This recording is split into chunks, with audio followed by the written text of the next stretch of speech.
in any type of arts, if you do not have a wing of a pops, you probably can only stay on a corner of society.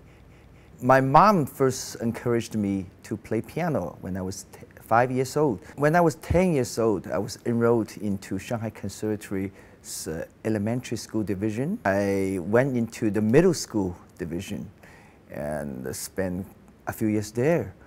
Then 1966, the Cultural Revolution came. Everything just stopped.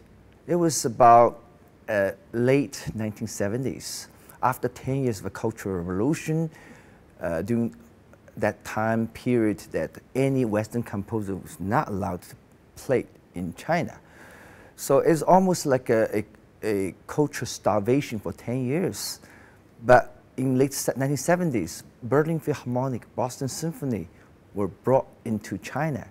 And I remember I was sitting in audience seat for one of the concerts, I believe it's for Boston Symphony Orchestra, conducted by Sergio Ozawa.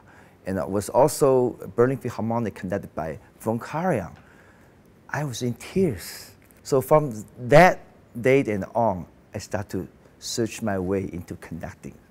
If you talk about the most challenging moment in my life, I must say the Cultural Revolution was the very first one.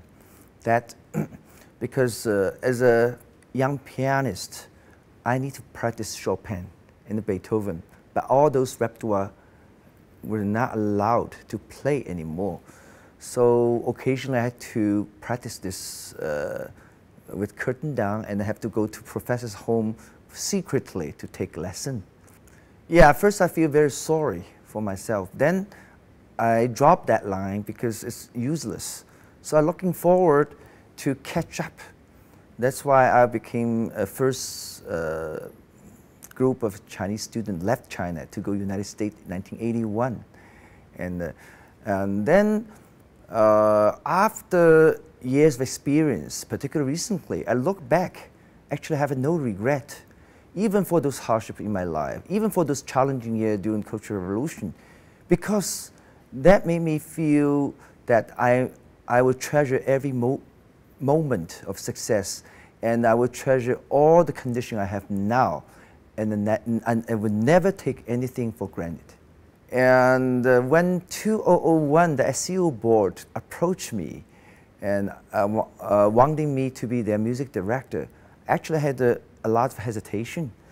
First of all, because I was already very busy at that time, and I had 2 music directorships, one in the United States, one in Hong Kong.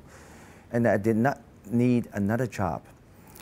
And, but later I changed my mind. You know why? Partially because SCO in Singapore gave me opportunity to do innovative programming. The picture of symphony orchestra already pretty full. You had hard time to add in any color. But the picture of Chinese orchestra still in making, and I will be able to add in another color. So I came to Singapore, worked with the Singapore Chinese Orchestra. We were able to create a lot of programs which is innovative, such as music with the Nanyang style, which is kind of music rooted in Singapore and also neighboring countries, and also program which is cross between classics and the contemporary, cross between East and the West, and cross between the classical and the pops. Well, for the Singaporean, they're interested in arts, or they're about to be interested in arts, or they're not yet interested in, will be.